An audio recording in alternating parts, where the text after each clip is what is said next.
Hi, everyone, and welcome to this first UK and a Changing Europe lunch hour of, if you like, the autumn term. Parliament came back yesterday and UK and a Changing Europe is back today. We're absolutely delighted to be using this event to launch our second policy landscape report, which was done in collaboration with the wonderful people at my favourite ever organisation, Fact. I'm Jo Rutter. I'm a senior research fellow here at UK and a Changing Europe. And I am joined by four of the authors of this top report. Our very own Professor Jonathan Portes, Professor at King's College London, who has written about growth. Madeleine Sumption, the Director of the Migration Observatory and at the University of Oxford, who has written about migration. No surprise, we really are hauling in the experts here.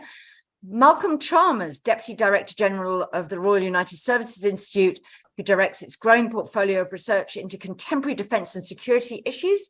And he's written about foreign policy, defence and security. And last, but by no means least, and he must always get used to being at the end of these things because his name is Ben Zaranko. Sorry, Ben, alphabetism in action. He's a senior research economist at the Institute for Fiscal Studies. And I managed to say that without saying highly respected and independent, but of course you took that as read, and editor of the IFS Green Budget, which examines the major economic challenges and policy trade-offs facing the Chancellor. He's written for us on fiscal and monetary policy, tax and spend. Last year, our first policy landscape report was pitched at the Conservative leadership election race. Now we're a couple of prime ministers on, and we've had a year remarkably free of leadership races, but that doesn't mean the issues have gone away. And in this report, we look at the range of issues that top, or maybe ought to top, the Ipsos Mori Issues Index. Ask what the current situation is, the current state of the political debate, and what the future challenges are. Maybe those are the issues that the political parties should be debating when Parliament resumes.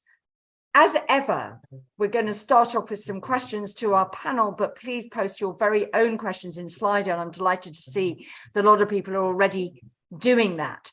So a starter for 10, Ben, you wrote for us about the fiscal and monetary policy position and tax and spend. We know that at some point very soon we'll find out the day of the autumn statement. We'll have lots of meetings with the Bank of England, which have become much more interesting since they started putting up interest rates rather than just saying it stays the same all the time. What are the big issues that the Chancellor, the Governor, and maybe also the Prime Minister need to grapple with going into the autumn of fiscal, monetary, and more general economic policy? Well, for starters, the autumn statement is going to be on the 22nd of November. That was announced today. So all fiscal nerds can book that out in their calendar. The big story of the past year or so has clearly been the big spike in inflation and the spike in interest rates as central banks around the world have tried to address that inflation spike. And that's clearly squeezed households. There was a lot of coverage over the summer of people rolling off mortgages and it hits their disposable income. Be hitting businesses as well, but it's also hitting the government's own pocket too in the form of much higher spending on debt interest, and that big spike in how much it's costing to service the government's debt, which has fed through in the UK much faster, I should add, than in other countries, combined with sluggish growth and the fact that after a couple of big so-called once-in-a-generation shocks, we have just much higher levels of debt in the UK than we did in the past. That means that government's fiscal policy has been squeezed, and in order to have debt on a stable or falling path, chancellors now just have to run much tighter fiscal policy than they did in the past. And that's being reflected in the fact that taxes are going up, public service budgets are being squeezed, and yet the government is still only just meeting its set of fiscal targets by the finest of margins. So whichever party would be in power, they'd be facing a difficult set of choices. And I think this will frame a lot of the promises that we see from Labour and the Conservatives and the other parties heading into next year's election. So I was quite pleased when I was looking at our report just on timeliness to note that in her section on education, Carol Willis highlights the deteriorating state of school buildings, maybe slightly recently, maybe Gillian Keegan and Rishi Sunak should have been reading that in August. We've only published it today, but should clearly aware of that. We've got that. We've got pay settlements that were agreed in, just before Parliament went away. How far are those funded, not funded? We've heard a lot about the government saying they can be met within existing resources. How feasible do you think that is, Ben? If we first talk about pay, it's really a symptom of a broader challenge facing public services, which is that their budgets are set in cash terms. They're fixed for several years at a time. That was done in the autumn of 2021. Inflation's turned out much higher than expected. Pay awards have turned out much higher than expected, but those budgets haven't been adjusted. They've been asked to absorb that additional cost without any change to their budgetary totals. And that must mean that something else is being squeezed. Something else must be giving to allow for that to happen. And the challenge will be this all adds up, and you can maybe get away with it for 1 year, maybe 2 years. Eventually, you're going to have to start cutting headcount, cutting back on other things in order to make the sums add up. So that'll be a challenge for the next spending review. But then looking further ahead, the government is committed to a big increase in the size of the NHS workforce without any sense of how much that might cost. We've come up with some of our own estimates, but the answer is basically it's big. Both parties have committed to this. That's a big fiscal commitment that we're making over the next decade or two. And then on capital spending, the story of the 2010s was that there were some very big cuts to capital budgets for departments, schools very much included. And, capital spending is lumpy, you're doing maintenance, you're doing investment. The issues that arise from not doing that might not show up immediately, but eventually they'll catch up with you. So I think what we're really facing now is the consequences of perhaps not fixing the roof of whichever schools it happens to be 8 to 10 years ago. And that's really catching up with us today. The challenge going forwards is that the new Chancellor, Jeremy Hunt, one of the first things he did when he came in was freeze capital budgets in cash terms after next year. So as inflation continues to rise, demands on the state continue to rise, something somewhere is going to be facing some quite big real terms cuts, and getting on top of that maintenance backlog within existing spending totals looks extremely difficult. I think that will be something that we might hear more about in the autumn statement. Okay, so that's a difficult position. Of course, the solution, when you ask anybody, particularly if you ask a Labour politician, Jonathan, how do we solve this? They say, you're going to have to cut public spending. The numbers don't add up. They say, well, it's going to be different under Labour because we will have growth. And of course, Liz Truss's contribution to humanity was identifying the lack of growth as a UK problem. You've painted a fairly gloomy picture. Got a lot of questions in the chat already in the Q&A, Jonathan, about how much does this picture change given the ONS seeming to find 2% of GDP down the back of the sofa last week through their revisions? Does the growth narrative change? Has the UK actually performed much better since the Brexit referendum than we thought it had? Does that put a bullet through the doppelganger model, the fact that we suggest that Brexit has taken out a chunk of economic growth? So is growth no longer a problem, or is growth still the curse of the British economy? The revisions certainly improve the recent picture. They don't change the big picture described in my piece, and indeed when I wrote it before we got these revisions, but when I went back to look at it in the light, I didn't really have to change anything substantive, because the real growth story isn't really about the last 2 or 3 years. It's about the fact that for the last 15 years we've had productivity growth of less than a third of the productivity growth that we had in the previous 20 or 30 years or so. That's the big picture on growth. That's why it's a problem. What the revisions tell us is that things have been somewhat better over the last couple of years, and in particular, something which I think had puzzled a lot of us, including me, which was just how had productivity in the health service fallen so far. In other words, despite the fact that we're spending a lot more money on the health service, we've got a lot more staff in the health service, why weren't we producing any more than we were pre-pandemic? And what OMS have said is, well, it's still bad, but it's not quite as bad as we thought. And so, that's actually not about the market sector of the economy at all. It's about the productivity of the public sector, and we're doing slightly better there. The second half of what ONS said was really to do with the value added produced by the wholesale sector. Again, that's sort of part of the domestic economy. It's got really nothing to do with the international trade or Brexit impacts. And we've decided that productivity and output there was somewhat higher than we thought. And that's clearly is good news, but it doesn't really change the big picture. As for the doppelganger model, I'll say what I think about the doppelganger model in a minute, but from the point of view of that, if anything, it actually strengthens it. And that may sound implausible, but I'll explain why. In fact, the 5% or so Brexit loss calculated with the doppelganger model was based on GDP estimates, not before this revision, but actually before the previous revision. Because what this revision did was effectively reverse the impact of a previous revision the ONS had made, which had knocked a little bit less than 2% off growth. So they knocked a little bit less than 2% off growth one revision ago. Now they put all that back and a bit more. And John Springford's doppelganger model essentially came up with a 5% or so loss using data which looks actually very similar to the data we have now.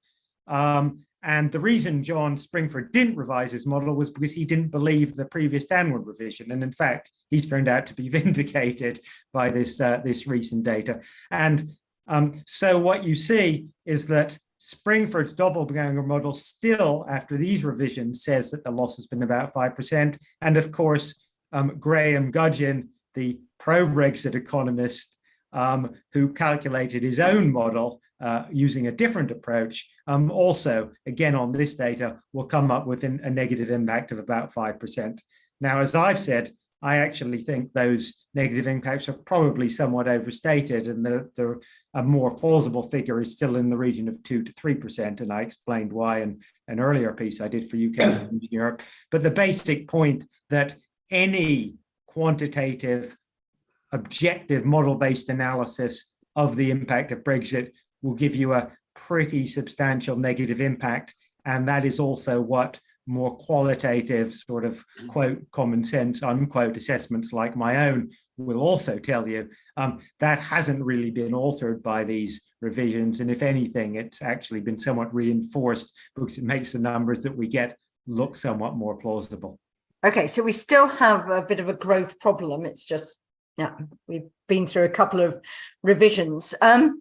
In terms of, what we might do, are there any levers that are available to a government to pull I think an election on growth? Well, I think, before the election's a bit of a mirage because there aren't many things governments can or indeed should do to boost growth in the very short term, right? I mean, getting, as I said, this is a 10 to 15 year problem, and reversing it will be a matter of years, not of months. And trying to boost growth in the next 6 months, well, if to the extent you could do it, it would almost certainly be a bad idea, particularly when you've still got an inflation problem, right?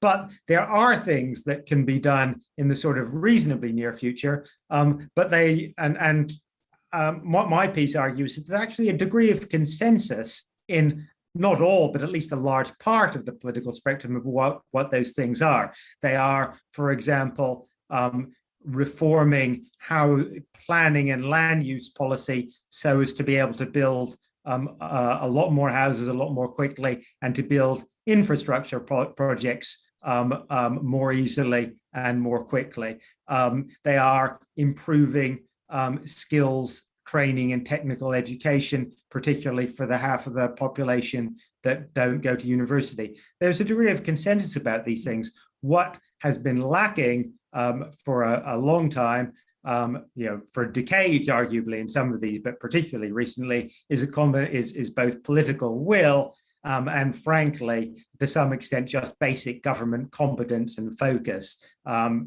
Politicians have been saying the right things about these issues for a long time, but delivery has never been very good, and certainly in recent years has been just completely absent. As has some degree of basic competence. And so what's needed, in my view, and I think, is not sort of wonderful new ideas for generating growth. It's actually taking the ideas and that degree of consensus which actually is already out there and just getting on with the job, reforming planning and land use, delivering, building new houses, building infrastructure, restoring some of the cuts that were made to training and vocational education and so on, and just getting on with it, frankly.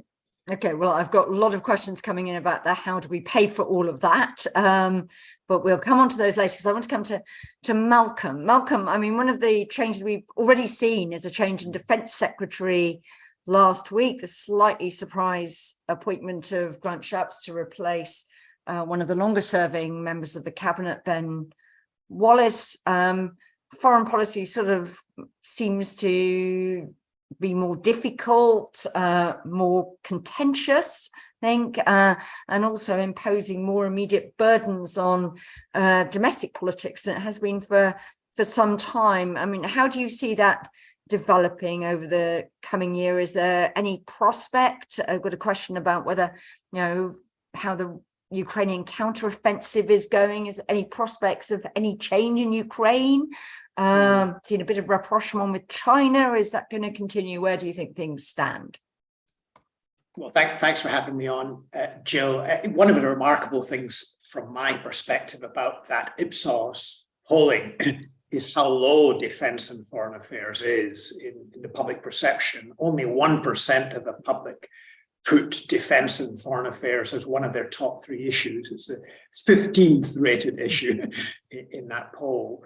So I'm quite privileged actually to even be on this panel here, given those statistics. You're one of our oughts rather than is, I fear, on the list of top issues. Absolutely. And I think it's, and of course the ought is because we're in a time where European security is more fraught and dangerous than it has been since the Cold War. The Ministry of Defence itself says the risk of nuclear escalation is higher than it has been at any time since the Cold War. And relations with China, despite the slight improvement we register when somebody visits Beijing, nevertheless, relations between the West and China are worsening. And indeed, last year, the OBR produced this really interesting report, I think for the first time for many years, where it identified geopolitical risks as one of the things that has to be taken into account in government budgeting. And of course, under Liz Truss, there was that promise of spending 3% of GDP on defence, which has now disappeared. But it's not only about defence spending. The other aspect, I think, in terms of the economic position is what are the longer term economic consequences of decoupling and de-risking and deglobalization, which is a much broader discussion. But I think it is something that will play into the debate. The debate about China, a lot of it is about the balance between the benefits in terms of resilience and security from having less interdependence with China and the economic costs of moving in that direction. And that's an argument which to some extent the UK can make its own decisions on, but we're very much driven by the decisions the United States has taken in that regard. We can't be too far out of kilter with the US. And then finally, on your question, Jill, about where we are with Ukraine, if you look at where the line is on the map now and where the line on the map was at the end of last summer, it's really remarkably similar. Ukraine has made some gains in this counteroffensive. Even in the last week, it's been making some gains, but it's measured in a few square kilometers. They haven't yet had a major break through this autumn. And therefore, the very high probability, I think, that there will still be a large-scale, intense war going on next summer as the United States enters into its primaries and then the presidential election itself. So although this has been an uncontentious issue at a party political level within the UK, and I think will remain so, I think we're going to be increasingly looking across the Atlantic to see whether that consensus can be maintained in our leading ally.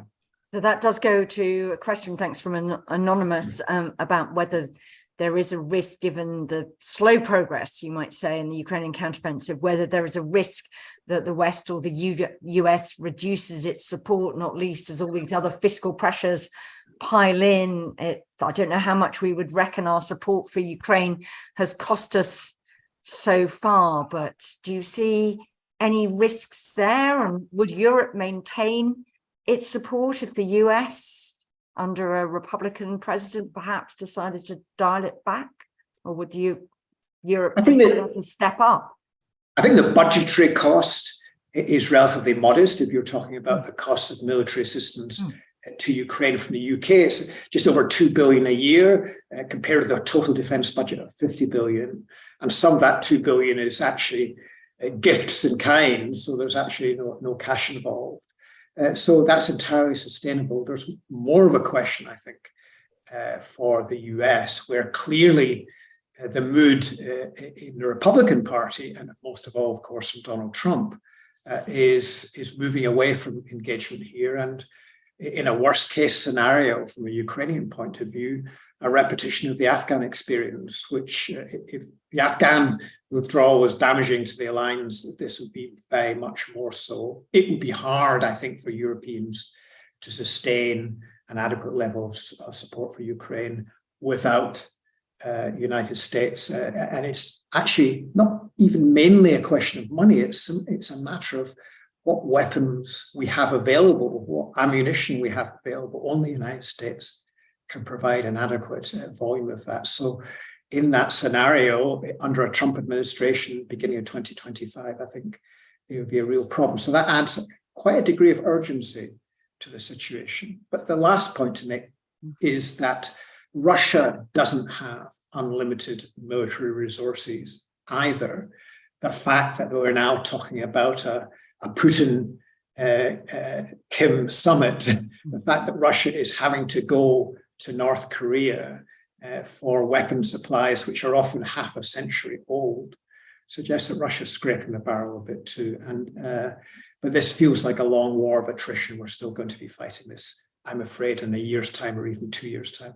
Okay, so no upside from a sort of rapid end of reduction of tensions and stuff like that. Madeleine, Malcolm told us that defence and security issues struggled to make it into the list, but I fear migration never does. It sort of, despite taking a bit of a dip, as your piece points out, is now sort of bubbled back up towards the top. And it's clearly one of the Prime Minister's, if you like, two non-economic priorities is stopping the boats, or at least passing laws to stop the boats. So what is the situation on migration, both unconventional, what the government would describe as illegal, and legal, legitimate migration? Where are we on both of those?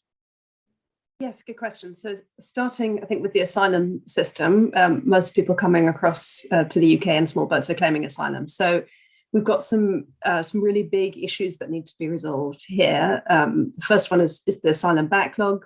Got over 170,000 individuals still waiting for an initial claim on their asylum application. And even despite the legislation, the Illegal Migration Act that was passed earlier this year, the backlog, I think, is still going to be an issue for a long time. The Prime Minister pledged in December last year that he wanted to eliminate a segment of the backlog, which comprises older cases submitted by the end of June last year. So far, it does not look like the government is on track to meet that target, but we'll see how things go over the next 6 months. Effectively, the number of caseworkers has increased a lot, so they've hired more people. Productivity is still quite low. Some of that's going to be to do with the fact that these caseworkers are still being trained up to full capacity. attrition is also high. So then some people leave before they ever get to full capacity. So that, I mean, that is a big managerial challenge that we can discuss more if people are interested. But I think that, operationally, that's the big issue in the asylum system. The other big one, which is more a question of, what's going to happen over the next year or so, is the implementation of the Illegal Migration Act. Still remains quite unclear how that's going to play out. So this act, just for those who aren't familiar, effectively more or less removes the asylum system for people who arrive in the UK by small boat or through other clandestine means. And it is currently paused. The implementation of most of the act is paused because of the Rwanda litigation. So the Court of Appeal said that the government could not remove people to Rwanda without making a decision on their asylum claim. So the idea was that people would be processed in Rwanda by Rwanda and remain there if they were granted status. Now, the whole model of that wasn't the Rwanda deal wasn't that's not in the bill itself, in the Legal Migration Act itself, but the whole model of the legislation that's just passed really depends on the idea that the UK is going to be able to remove asylum seekers to safe third countries without without adjudicating their asylum claims. And so obviously the lack of any country where people could be sent to is a problem for that bill. Now, if Rwanda goes ahead, if the Supreme Court comes back and says actually it's fine, it's actually hard to say how much that problem goes away, because we don't really know what the capacity of Rwanda is going to be. And I think various government statements have been slightly cagey on exact numbers here. So I think if it's possible, there are scenarios in which maybe a very large number of people do get sent to Rwanda. There are also quite likely scenarios in which they don't. And then the question is, what happens next if people keep coming to the UK? And will the government find some way to grant people status in order to avoid having a population of people build up without legal status, being supported by the government potentially at a very high cost? The big sort of conceptual question behind all of this is this the government is hoping that a deterrent effect will result from the legislation. That deterrent effect has to be reasonably big in order for the model to work. If it isn't, then there will be a lot of quite difficult operational problems for the government to resolve if they still have people coming here who were supposed to be deterred, but they're not. And the government, in the legislation, the theory says that they shouldn't get any legal status here, but there's nowhere for them to go. So that's the sort of worst case scenario outcome from that legislation, which is, it's hard to say exactly on the deterrent effect, but it's not at all unlikely that the bill won't have the deterrent effect that the government is hoping it will have. On the visa side, legal migration, I think the big questions here, will there be substantial policy changes to that framework? We have the post-Brexit immigration system is now in place. The most recent figures suggest that net migration to the UK has been very high, unusually high by historical standards, over 600,000 in the last figures. And both parties have said that they want to reduce migration. Now, it's likely, for various reasons I can go into in more detail if people are interested, it's quite likely that those numbers will come down of their own accord, even if the government just sits back and does nothing, but perhaps not as much as many politicians would say they would like it to come down. So I think the question here is, will there be further policy measures? The sort of political dynamic, I think, is that when you talk about these absolute numbers, politicians and indeed the public, if you look at opinion polls, tend to be, very often supportive of the idea of lower numbers. But if you ask about the specific categories that make up that overall number, people are much more supportive.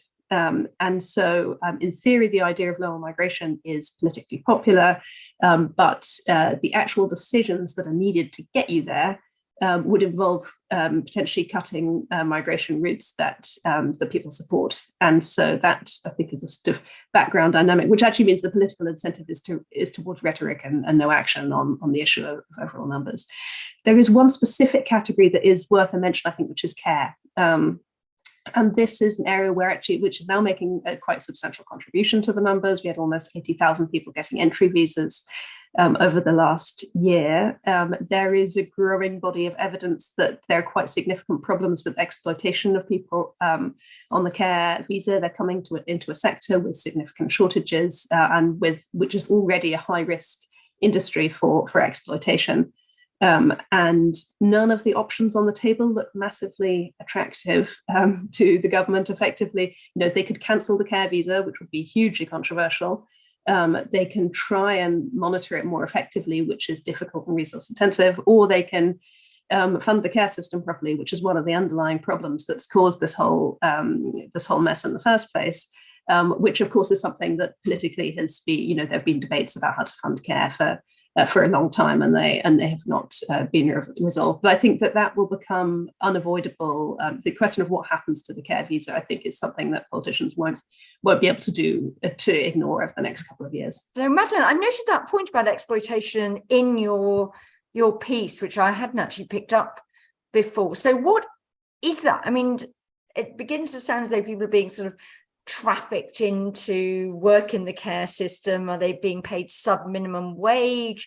What's the nature of the exploitation? Because there clearly is a legitimate demand for care workers that we are using the social care visa to fill. So what exactly is the nature of the exploitation that seems to be starting to concern people there? Yeah, there are several different issues. Obviously, what the information that we're getting is from things like enforcement bodies and anecdotal reports. This is something that's very difficult to measure systematically. But there have been a lot of cases involving underpayment of migrant workers on visas. People, when they're on a visa, they're broadly speaking, tied to their employer. They can apply to try and move to another employer, but it's not administratively straightforward. And so that gives the employer a fair amount of power, and you have people they're in a sort of relatively weak bargaining position, simply not getting paid for the hours that they're working. There are some specific hours with issues around recruitment fees as well, that people will often have paid significant illegal recruitment fees, sometimes through a long supply chain of recruiters that's quite difficult to oversee and monitor. And then what happens is once they've paid those fees and they're in debt, that further reduces their bargaining power in the relationship, because they can't simply say, okay, I'm done here. This isn't working out. I'm going to go home, because their families may be in debt as well. And if there is any kind of illegal elements in it, there may be threats made to family members at home. So at the extreme end, people can be in a very difficult situation indeed as a result of this. And then you obviously have, less extreme types of exploitation, the kind that you see a lot in the care sector in general, people doing additional unpaid hours that they should be paid for, poor working conditions, and workplace harassment, those kinds of issues. These are all issues that have existed in the care sector for a long time and that are well documented. And just one final question. We got a question from Anonymous about the big jump in the numbers of foreign students. We saw an attempt to clamp down on dependents. We also saw quite a lot of what you might regard as one-offs in terms of the Afghan, Ukrainian and Hong Kong refugees. So actually, should we expect to see a big dip in the numbers when we next get the sort of next year's numbers? Either Madeleine or Jonathan, I don't know, you might want to come in on that. Is that going to radically change as we eliminate those one-offs from the numbers, or? Yeah, there should be an impact. It's, I never like to see, if you'd asked me a few years ago, will net migration after Brexit be 500,000? I would have laughed and said, of course not. Right. And so, so I don't want to make this confident prediction. I know exactly what's going to happen. However, if you look at what we know so far, there are already fewer people coming in from Ukraine. There are fewer people coming in from Hong Kong than there were a year ago. We've got this large cohort of international students, and in the past, we know that the large majority of international students, more than 80%, have tended to leave the UK within 2 or 3 years. And so, if you think, okay, those people started coming in around late 2021 and 2022, what we would expect, in theory, is this year and next to start seeing an increase in emigration of international students. That is, of course, if the old patterns hold. So it would be quite surprising if there wasn't. It's actually hard to see a path for net migration remaining at 500,000 or 600,000 indefinitely. But the question is just how much. Will it come down back to sort of 200 to 300 levels that were familiar from pre-Brexit or something different. Okay, I'm going to leave that. I've start taking some questions, and please do upvote the questions that you like. I'm going to start off with Ben and Jonathan, but Malcolm and Madeleine, let me know if you want to come in on this one. So our top voted question, and there are lots of questions around this, are whoever wins the general election will have next to no money. John Glenn may be writing his note now to Darren Jones, I think, appointed Shadow Chief Secretary yesterday, if there's a change of government. How is the next government going to finance desperately needed infrastructure investment? And I'm going to map that up with a question about bankruptcy in local government. Local government finance the brink. Birmingham City Council's just declared it's bankrupt. And another question from Anonymous, is Labour kidding itself if it thinks higher public spending can be funded by taxes on the rich or non-DOMs alone rather than broad-based tax rises? And another one about taxation going to have to rise, how best to do that? So question, you've identified infrastructure needs, you've identified other needs, we're going to come on and talk about climate change a bit. You know, how do we make the numbers add up in a situation where neither side is holding out the prospect of significant tax rises to any of the major taxes? We do have little bits on non-DOMs or on windfall taxes, which by definition shouldn't be a perpetual part of the tax base. Ben, how do you see the numbers adding up going forward? I think that there is the combination of a couple of big trends, the combination of meeting the pressures of an aging population, what that means for health, social care and pensions. You've got the government adding a new arm of the welfare state in the form of additional childcare for working parents. You've got what Malcolm was talking about, these global pressures, geopolitical instability, countries right across Europe whacking up their defence budgets, the UK sort of been a little bit sluggish in how its defence spending has responded compared to some of our European neighbours. All of those things happening at once. At the same time, we're now, if you believe the OBR forecast, going to be spending about an extra % of GDP on debt interest compared to what we've become accustomed to, and growth isn't looking great as it stands. All those things together mean that if you do want to meet those pressures of an aging population, if you do want to increase defence spending, you do want to invest in getting us towards net zero, those are all big things pushing us towards a bigger state. And eventually, if you're going to have bigger spending, you're going to have to think about having higher levels of taxes as well. And we've already had some quite big tax increases over the past few years. The UK is going to be raising more than it has done historically, less than lots of other European countries. But people are, I think people in the comments and the questions are saying, where are we going to find extra tax revenue from? The most obvious place to start would be where we raise 2/3 of our tax revenue from, which is income tax, national insurance and VAT. If you want to look internationally, look at why does the UK raise less in tax than lots of other European countries. It's not because we tax the very rich much less. It's not because we have a drastically different VAT system or corporation tax system. It really comes down to the income taxes on earnings paid by those in the middle of the income distribution. So you middle to higher earners in the UK would pay much less than in lots of continental European countries. And that's why what we often, it's quite frustrating to often be the voice of doom at the IFS, but basically if we all want more public services, a bigger welfare state, investment in all these nice things, we might all have to pay a bit more. But what you've got at the moment is the Labour Party seemingly this week or the week before ruling out any changes to income tax. You've got no one wants to go near these big questions of taxes that might touch more than just a very small minority. And so I think we're sort of dodging the question and kicking it into the long grass until the next election is behind us, at which point maybe whoever's in power will confront this head on. Were you surprised? Do you think they were wrong to rule out taxes on wealth and capital? Question from Anonymous here. Don't we need to actually widen the tax base rather than just pile more on the existing taxes? I don't think a simple flat wealth tax paid on an annual basis would necessarily be desirable. When we think about wealth and what it looks like, most people's wealth is in two places. It's in their house or it's in their pension. And the taxation of both those two things could be dramatically improved. On housing, for example, council tax is woefully out of date. We could update that. We could make that more progressive if we wanted. We could make it so that people living in areas of the country where house prices have gone up dramatically pay more to reflect that, for instance, and offset that by reducing council tax for other groups. On pensions, we could think about the fact that defined contribution pots are for many people exempt from inheritance tax. We could think about the fact that the 25% tax-free lump sum in many cases feels excessively generous. You could think about raising more tax from those areas of wealth.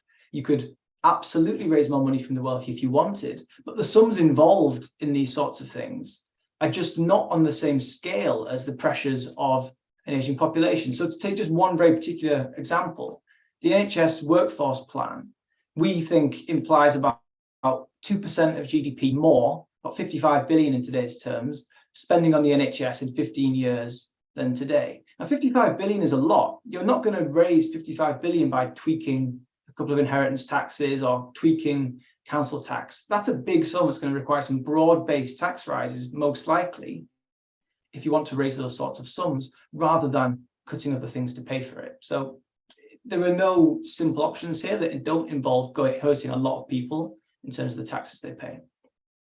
Jonathan, you want to pick that up, but we've got a question here about, do people box themselves in by their fiscal rules? We know that the Treasury did some quite weird things in the budget in order to have the right profile of debt falling in the final year of the forecasting by slightly elongating the timetable for HS2 and making it more expensive and pushing the benefits back. I think that's publicly known.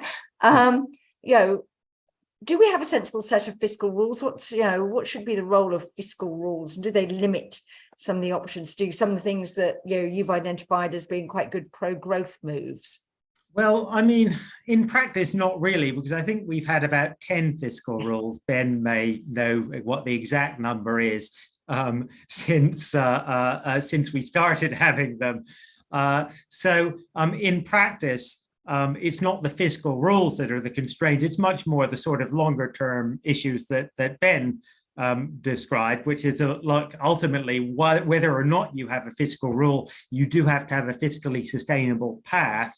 And having a fiscally sustainable path when you have the pressures of demography and aging, as well as the legacy of 10 years of underinvestment in things like schools and hospitals, then that does mean that either you are going to have to find a way of shifting large parts of that expenditure to the private sector, which seems very implausible politically in the UK context, or you're going to have to finance that via taxes.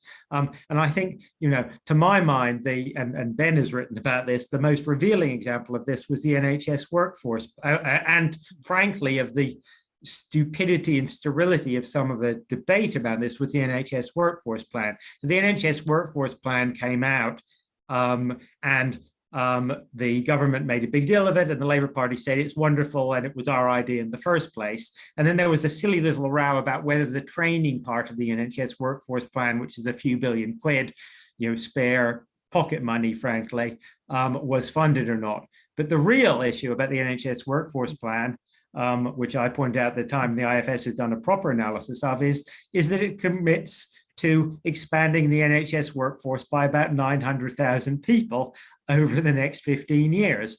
And on any reasonable assumptions, that amounts to spending another 50 or 60 billion pounds a year, 2 to 3%, 2.5% of GDP a year extra on the NHS. Now, that is real money, and that has to be, regardless of your fiscal rule, over 15 years or so, that has to be financed by taxes. So it either has to come from increasing taxes or by reducing expenditure otherwise. And there seems to be, no sign whatsoever that either the political parties or our media and commentating classes really want to press that question properly.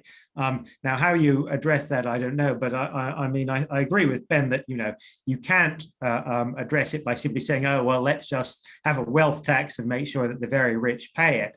But there clearly is a very strong case, which of course has been made by the IFS, sadly to deaf ears for the last 10 or 15 years, that our tax system is hugely overcomplicated and that you could actually raise somewhat more tax in a rather better and more economically efficient way if you did some fairly obviously economically sensible things around council tax, around the national insurance system and the fact that it exempts large parts of income which shouldn't rationally anymore be exempt, by equalizing the treatment of capital income and labor income and so on. All those things, of course, as you, Jill, former head of fiscal policy in the Treasury, the last time we actually had a chancellor who was seriously interested in tax reform in the late 1980s,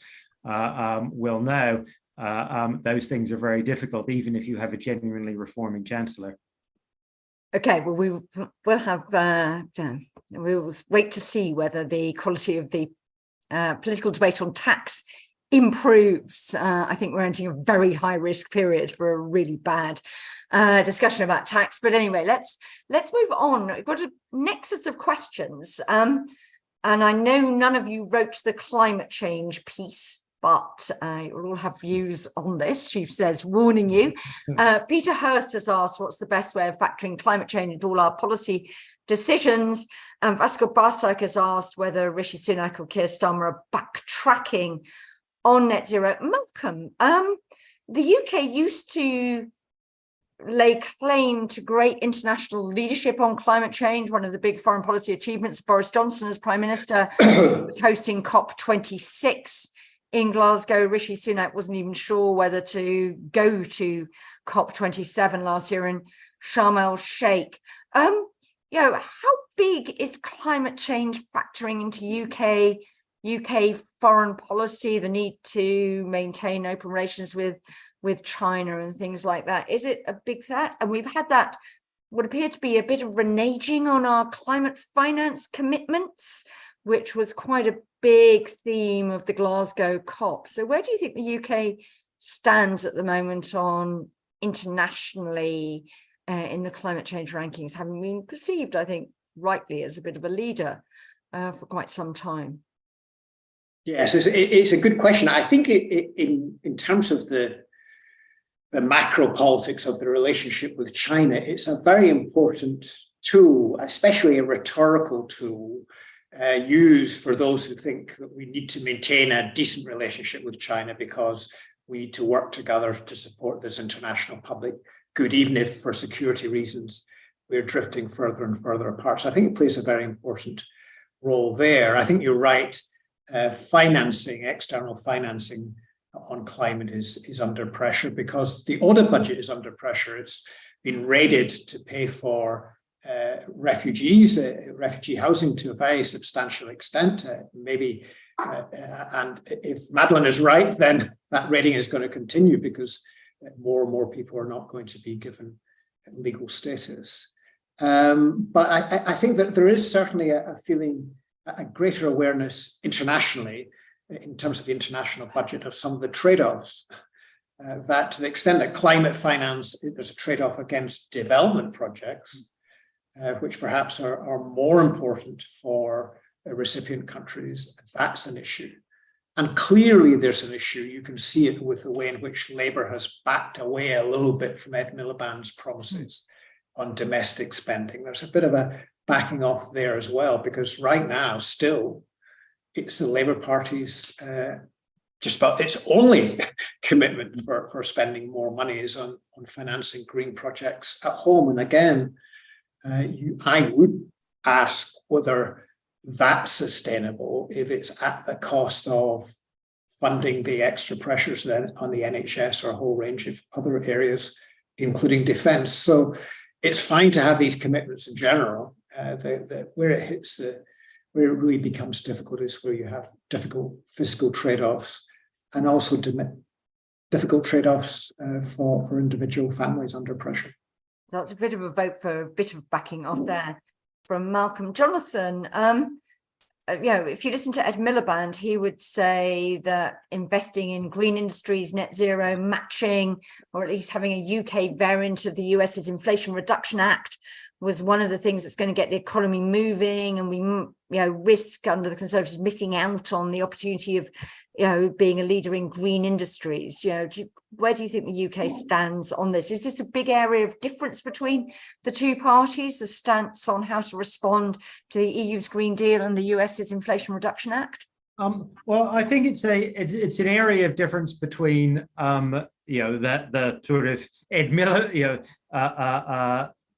two wings of the Conservative Party, right? Because I think there's the quite a large proportion chunk of the Conservative Party, including in sometimes at least Boris Johnson, who was pretty much in the same ballpark as Ed Miliband on that. And of course, in terms of what the UK has been very successful at over the last 12 years, sort of one of the big success stories is the success of onshore and particularly offshore wind, where the UK is genuinely a world leader. And that happened under the Conservative Liberal coalition and then the Conservatives, and to some extent due to some of the things that Ed Miliband did back in the late 2000s. So I think there is probably a degree, I think, again, of cross-party consensus that in broad strategic terms, this is the way to go. The dissenters there are, the sort of some wings of the Conservative Party which would like to reverse that, but I suspect that even within the Conservative Party, they're not yet dominant, and certainly in the country as a whole, the mood is much more in favour of trying to ensure that net zero does indeed deliver that sort of industrial strategy gains. But of course, there's a big leap between saying the sort of general assertion that there are huge opportunities from the net zero agenda. If we don't pursue them, we will get left behind. And we have got, in some respects, a quite a promising base to build on, all of which I think is true. And then actually delivering that, particularly in a world where we are now no longer part of the EU, and both the EU and the US are approaching this from a either implicitly or in some cases almost explicitly protectionist perspective. So I think the opportunities are there, but delivering them successfully are going to be really, really difficult. And this is an area where, frankly, the sort of geopolitical implications of Brexit are not exactly helpful for us. So Ben, Labour is still hanging on to 28 billion, though not quite as soon or quite as often as was originally promised when it was 28 billion a year through the next parliaments now to reach 28 billion. But, can Labour afford to do this? And, is one of the lessons maybe of the Uxbridge by-election that the government needs to think more about landing costs on people at a time of a cost of living crisis? What do you think the position is? And I'm just going to throw you another slight curveball, which wasn't mentioned in your piece, which is how quickly does an incoming chancellor need to potentially think about replacing fuel duty with a switch to EVs? Some big questions there. Thanks, Jill. On the last of those, I think that's a good example of a broader problem which the OBR really tried to push in their discussion around fiscal risks, which is lots of the things that we used to talk about as being long-term problems coming down the track. We really should plan for those. Think about aging, think about the replacement of vehicles with electric vehicles, what that means for fuel duty. A lot of those things are starting to bite and bite quite quickly, and particularly by the end of the next parliament, those are going to be really big deals. And the loss of fuel duty revenue is going to be an enormous deal for whoever's chancellor. And I think it's best time to start thinking about that would have been about 5 years ago, maybe 10, but no time like the present. But if we look, if I was a politician looking at the lesson from the ULEZ argument, it's not obvious to me that road pricing or a move towards it would hold enormous political appeal. I think we're going to have to start having some of those difficult conversations, but I don't have an answer as to how we get there. Labour's 28 billion is really more of a 20 billion. It's 20 billion on top of what the government's already promised. It's a big amount. It's not, gigantic, particularly when compared to things like what's happening in the US. Clearly, one question for Labour in its long journey towards trying to present the electorate with something which it thinks is fiscally responsible is, can it make that big green investment promise consistent with its promise to have debt falling as a share of national income? Will Labour move towards something more like a targeting public sector net worth to try and make some of those arguments a bit easier? And I think what we'll also see is much more argument about what the baseline is, if you like. So what I mean by that is Labour, in justifying its 28 billion a year investment plan, pointed to the OBR's estimates of what the mounting costs of climate change will be if we don't do anything. And so clearly spending 20 billion more than we are today on green investment is a cost. But what happens in the world where we don't do any climate change mitigation? The world's on fire, we're all living underwater, whatever it is. That world is bad as well. And so arguing about, if we all agree that this thing has to happen, why are we pretending that the counterfactual is a world where we just do nothing and allow climate change to let rip? So I think we'll see lots more arguments about that. I think it's very difficult and delicate. And I think ultimately we'll come up against the constraint of, we still have to finance ourselves in the market. We still have to convince would-be lenders that we're going to be good for our promises. So there's traditional fiscal constraints too. But I think that how does Labour pay for its climate promises will be a big part of the election, and probably, if they win, the early part of their term. Okay, Madeleine, I'm not going to particularly ask you on climate change, but one of the reasons for acting on climate change has always been highlighted the risk of a lot of climate change refugees, sort of big migration flows being driven by climate. Do we see any evidence of that yet, or is that a sort of threat coming at us down the track? Yeah, this is a really difficult one. I mean, I think partly because when you have changes that take place in environments around the world, it's always difficult to say that, this crisis was because of climate change, and therefore the people who were displaced by, say, a flood are climate refugees, whereas this other one maybe wasn't. Just empirically, it's difficult to pin down specific, to identify, whether a particular person is a climate refugee or not.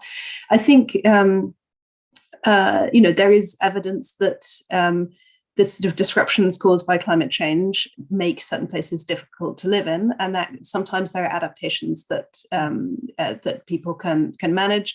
Often where people are displaced, they're displaced locally. So it's actually quite a similar picture in some ways as when you're thinking about refugee, other kinds of displacement, where people are displaced by wars, for example.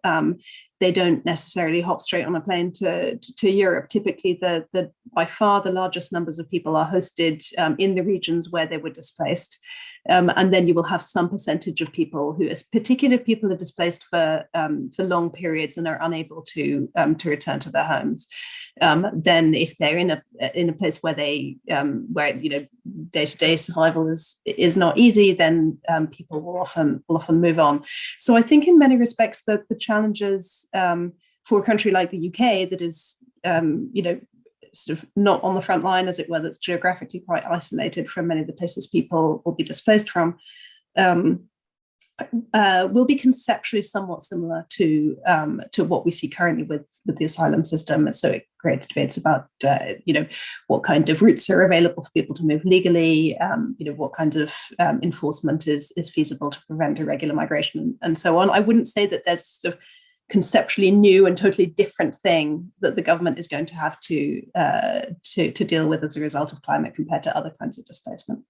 Okay, final question. This is going to be a sort of one-line answer. We've got quite a lot of questions about what would be one thing the current government and incoming government, same government return, should think of doing that either costs no money or that government should stop doing, that ought to be on the agenda to recognise the constrained fiscal thing that might make a bit of a difference. Let's just go round you incredibly quickly. One sentence, Jonathan. Planning, I think. Planning and housing. Just, free up the system and build a lot more houses. Just do it. Ben. Don't just think about taxing more, think about taxing better and more efficiently. Okay. Malcolm. I would, the same issue as Jonathan in terms of planning and regulation, but in relation to the defence procurement system. Okay, Madeleine. Any one thing can be. I think something needs to be done about the problems with the care visa. I think that's the biggest issue. Sort the care visa. That's brilliant. Thank you all very much for that conversation. That was, as they would say, if I was American, incredibly rich and informative. There is lots more in the report, so do read it. It is your essential reading to get ready for whatever Parliament Party Conference season is about to throw at you. So everything is in there that you possibly need to know about all the issues that matter in a nice, objective and fully fact-checked way. So please do read it. And one report on the 5th.